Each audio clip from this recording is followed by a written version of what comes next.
यादव के घर के बाहर फायरिंग का मामला सामने आया है। सुबह 5 बजे एल्विश यादव के घर पर फायरिंग का मामला सामने आया। बदमाशों ने कई राउंड फायरिंग की है। फायरिंग के बाद बदमाश फरार हो गए।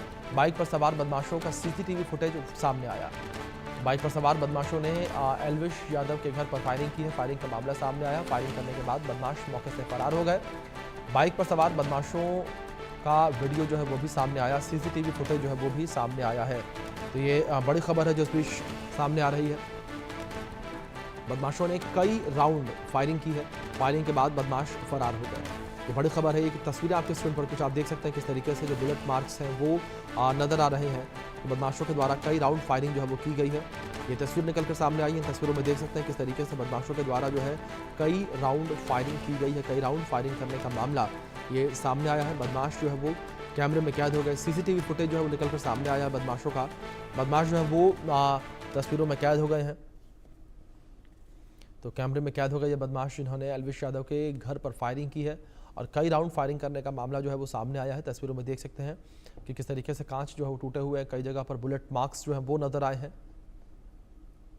तो इन बदमाशों के द्वारा कई राउंड फायरिंग जो है वो एल्विश यादव के घर पर की गई है और एल्विश यादव के घर के बाहर फायरिंग का ये मामला जो है वो सामने आया। एल्विश यादव के घर के ऊपर जो है फायरिंग बदमाशों के द्वारा की गई है। बदमाशों ने एल्विश यादव के घर पर फायरिंग की है। कई राउंड फायरिंग करने का मामला है ये पूरा जो एल्विश यादव के घर पर एक कई राउंड फायरिंग करने का मामला सामने आया है। एल्विश यादव के घर पर बदमाशों के द्वारा कई राउंड फायरिंग जो है वो की गई है। एल्विश के घर पर बदमाशों के द्वारा कई राउंड फायरिंग करने का ये पूरा मामला सामने आया है और बदमाश जो है वो सीसीटीवी कैमरे में कैद हो गए हैं। और दूसरी ओर जिस तरीके से जानकारी सामने आ रही है कि जब ये बदमाशों के द्वारा हमला किया गया एल्विश यादव अपने घर पर मौजूद नहीं थे। तो ये बड़ी अपडेट जिस तरीके से निकलकर सामने आ रही है। तो एल्विश यादव के घर के बाहर फायरिंग करने का मामला सामने आया है। एल्विश यादव के घर पर फायरिंग जो है वो की गई है। तो ये बड़ी खबर जिस बीच निकलकर सामने आई है। एल्विश यादव के घर पर फायरिंग करने का ये मामला सामने आया है।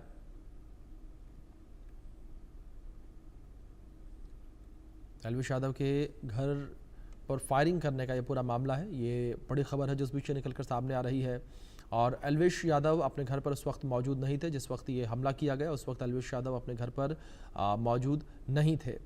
तो ये बड़ी खबर है जो निकलकर सामने आई है। पुलिस पूरे मामले को लेकर जांच पड़ताल कर रही है। हमलावरों की तलाश की जा रही है। जिस तरीके से सीसीटीवी फुटेज निकलकर सामने आया है सीसीटीवी फुटेज के आधार पर अब आरोपियों की तलाश की जा रही है। हमारे सहयोगी जावेद हुसैन जुड़े हैं हमारे साथ, उनका रुख करेंगे अपडेट्स के लिए। जावेद, क्या इन्फॉर्मेशन आपको मिल पा रही है जिस तरीके से हमलावरों ने एल्विश यादव के घर के बाहर फायरिंग की है? और अगर बात एल्विश यादव को लेकर करें तो विवादों से उनका पुराना नाता रहा है। जी देखिए, बिल्कुल एल्विश यादव के घर पर रविवार की सुबह करीब 5:30 बजे उस वक्त हमला किया गया जब एल्विश यादव के घर पर उनकी मां सुषमा यादव और उनका केयर टेकर उस वक्त मौजूद था। जानकारी के मुताबिक एल्विश यादव उस वक्त विदेश में हैं किसी प्रोग्राम को लेकर, वो अपने घर पर एल्विश यादव नहीं थे।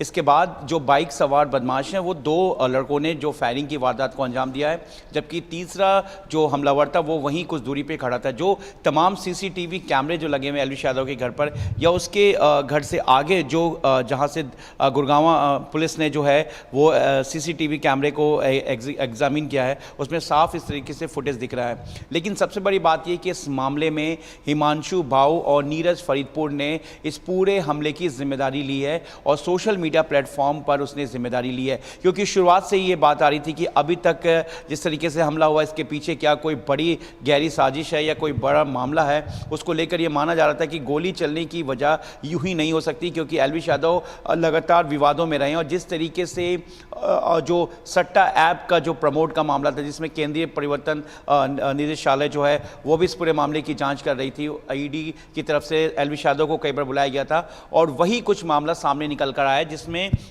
हिमांशु भाऊ और जो नीरज फरीदपुर है उसने इसकी जिम्मेदारी लेते हुए कहा है कि सट्टे के जिस तरीके से ऐप में लगातार एल्विश यादव और इसके अलावा और जो भी प्रमोटर्स हैं, जो बड़े यूट्यूबर्स हैं या जो प्रमोटर इस तरीके से अगर वो ऐड करते हैं या उस तरीके से युवाओं को जिस तरीके से बरगला रहे हैं, तो कहीं ना कहीं वो उनके लिए एक चेतावनी है और इसी को लेकर जो फायरिंग की गई है। हालांकि इंडिया न्यूज़ अभी इस जो इस क्लेम का जो ये पोस्ट है उसकी पुष्टि नहीं करता, लेकिन लेकिन फिलहाल जो गुड़गांव पुलिस है वो इस पूरे मामले की जांच कर रही है। लेकिन जिस तरीके से ये पोस्ट सामने आया है, हम आपको बता दें कि अभी जुलाई में ही फजलपुरिया पे भी जो है हमला हुआ था, जिसमें हिमांशु भाऊ गैंग ने जिम्मेदारी ली थी। इससे पहले फजलपुरिया का ही जो फाइनेंसर है रोहित शौकीन, उसकी भी हत्या की गई थी। उसमें भी हिमांशु भाऊ और उसके एसोसिएट्स का जो है वो नाम सामने आया था। इस वक्त हिमांशु भाऊ जो है भारत से बाहर यानी कि अमेरिका में बैठा हुआ है और वहीं से ही लगातार वो इस पूरी वारदात को अंजाम दे रहा है। चाहे जिस तरीके से एल्विश यादव का मामला हो और जिसमें साफ सट्टे का जिक्र किया गया है इस पूरे इस पोस्ट के जरिए, और ये साफ कहा गया है कि जिस तरीके से सट्टा ऐप को लेकर लगातार जो प्रमोट किया जा रहा है, जिसमें लाखों जो युवक हैं या जिस तरीके के बच्चे हैं वो कहीं ना कहीं इस ऐप में बर्बाद हो रहे हैं, इसका जिक्र किया गया। फिलहाल गुड़गांव पुलिस इस पोस्ट को लेकर और हिमांशु भाऊ एंगल पर भी जांच कर रही है, क्योंकि पुलिस अब वहां पर क्या कोई जो फ़ोन क्या एक्टिव था उसको डम डाटा पुलिस ने वहां से उठाया है। फॉरेंसिक की टीम मौके पर है। एल्विश यादव के घर वालों से पूछताछ की जा रही कि क्या किसी तरीके का कोई थ्रेट कॉल पहले आया था या लगातार या अचानक से आकर इस तरह से फायरिंग की वारदात को अंजाम देने के बाद ये एक मैसेज देने का काम है। सबसे बड़ी बात यह है कि इस हमले में किसी को गोली नहीं लगी और एल्विश यादव के घर के बाहर दीवार पर और ज़मीन पर जहां पर खाली खोखे मिले हैं, जहां पर गोलियों के निशान हैं, फॉरेंसिक टीम वहां से सैंपल उठा रही है। एल्विश यादव के घर के बाहर सुरक्षा बढ़ा दी गई है, लेकिन सट्टा ऐप के जिक्र होने के बाद जो है पुलिस पूरी तरीके से अलर्ट हो गई है, क्योंकि कहीं ना कहीं जिस तरीके से फजलपुरिया की बात करें या फिर हम रोहित शौकीन की बात करें और लगातार ये सारा इंसिडेंट जो है गुड़गांव में हुआ है, और जो एल्विश यादव का घर है वो वजीराबाद है, गुरुग्राम के ही एक गांव में वजीराबाद पे, और इस पूरे मामले में जो 56 सेक्टर की जो पुलिस है वो पूरे मामले की जांच करी। इसके अलावा वहाँ की जो ऑपरेशन ग्रुप है, क्राइम ब्रांच की बात करें, ये पूरा मामला है। और अब देखने वाली बात ये होगी कि पुलिस की छानबीन में जांच पड़ताल में क्या निकलकर सामने आता है। बहुत शुक्रिया जुड़ने के लिए और अपडेट्स के लिए। तो वहीं दूसरी ओर एल्विश यादव के पिता का इस पूरे मामले को लेकर क्या कहना है, सुनिए आप। पुलिस प्रशासन ही कर रहा है जो बढ़िया कर रहा है, जो भी है सारी टीमें आ चुकी है। और एल्विश यहाँ है या बाहर है? वो अपने काम से सोए हुए काम पे घर में लिया, सारा अच्छा काम कर रही है। हमें लगता है कि पूरा ही 25-30 होगी, मुझे नहीं पता ज्यादा। 3 दिख रहे हैं, 3 मतलब 2 दिख रहे हैं, एक उधर बाइक, मतलब बाइक आई है जैसे 3 दिख रहे हैं, लेकिन 2 ही गेट पे दिख रहे हैं। रविवार की सुबह करीब 5:30 बजे दिल्ली से सटे गुरुग्राम के वजीराबाद गांव में उस वक्त दहशत फैल गई जब लोगों को ये पता चला कि एल्विश यादव के घर के बाहर बाइक सवार बदमाशों ने ताबड़तोड़ फायरिंग की वारदात को अंजाम दिया है। पुलिस सूत्रों की माने तो तकरीबन 2 दर्जन से ज़्यादा गोलियां चलाई गई हैं एल्विश यादव के घर पर, जिसके निशान एल्विश यादव के घर के दीवार और ज़मीन पर पड़ी है। मौके पर 56 यानी कि 56 थाने की पुलिस जो सेक्टर की वो इस पूरे मामले की जांच में जुट गई है। अगस्त में ही आपको बता दें कि जो पिछले साल अगस्त में सिंगर फजलपुरिया के जो फाइनेंसर थे रोहित शौकीन, उनकी हत्या की गई थी। उसके बाद जुलाई के ही इसी साल जो है हरियाणवी सिंगर फजलपुरिया पर फायरिंग की गई थी। और अब बिग बॉस जो विनर एल्विश यादव जो कि एक नामी यूट्यूबर भी है, उस पर उसके घर पर फायरिंग की गई है। जानकारी के मुताबिक एल्विश की मां सुषमा यादव और उसका एक केयरटेकर उस वक्त घर पर मौजूद था जब इस फायरिंग की वारदात को अंजाम दिया गया। जो एल्विश यादव है, बताया जा रहा है कि एल्विश यादव इस वक्त भारत के बाहर है। लेकिन सबसे बड़ी बात यह कि आखिर ये गोली क्यों चलाई गई, इस गोली चलाने के पीछे का मकसद क्या है। अब पुलिस इस पूरे मकसद को जानने में जुटी है। एल्विश यादव से भी संपर्क किया गया है। एल्विश यादव की मां और एल्विश यादव के केयरटेकर और उनके पिता से भी इस बारे में पूछा जा रहा है।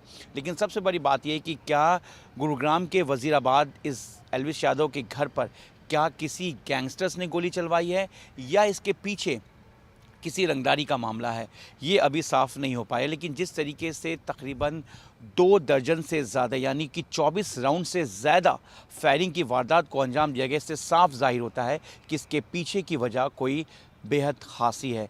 क्या किसी गैंगस्टर्स या फिर कोई इसके पीछे की कोई वजह क्या है, ये फ़िलहाल जो है पुलिस जांच में साफ़ हो जाएगा। लेकिन जिस तरीके से एल्विश यादव के घर पर गोली चली है, इससे साफ ज़ाहिर होता है कि कोई ना कोई इसके पीछे जो वजह है वो कोई गहरी वजह है। फ़िलहाल अभी तक किसी गैंगस्टर्स ने इसकी ज़िम्मेदारी नहीं ली है, लेकिन फ़िलहाल पुलिस जो है मौके पे लगे तमाम जो सीसीटीवी कैमरा है उससे तमाम फुटेज को खंगालने पे लगी हुई है। जानकारी के मुताबिक जो 2 लड़के जो हैं फायरिंग करते हुए दिखाई दे रहे हैं। इसके अलावा बताया जा रहा है कि एक शख्स जो है वो कुछ दूरी पर ही खड़ा हुआ था। पुलिस की जो फॉरेंसिक टीम है वो भी मौके पे मौजूद है और वो मौके से जहाँ पर गोली चलाई गई है, जो पिस्टल के जो खाली कार्ट्रिज हैं उसको पुलिस ने ज़ब्त कर लिया है और इसके अलावा जो अपनी फॉरेंसिक जांच में जुट गई है। सबसे बड़ी बात यह कि पुलिस अब सीसीटीवी फुटेज से उन जो हमलावर थे जिन्होंने फायरिंग की एल्विश यादव के घर पर, उनकी पहचान को लेकर जांच में जुट गई है। लेकिन सबसे बड़ी बात यह कि आखिर इसके पीछे की वजह क्या है। लेकिन अभी तक फ़िलहाल किसी गैंगस्टर्स ने इसकी कोई जिम्मेदारी नहीं ली है। लेकिन ये साफ़ है कि कहीं ना कहीं जो हमला हुआ है एल्विश यादव के घर पर, उसकी वजह कहीं ना कहीं कोई गहरी है। अपने सहयोगी कैमरामैन सुधीर के साथ मैं जावेद हुसैन, इंडिया न्यूज़, दिल्ली।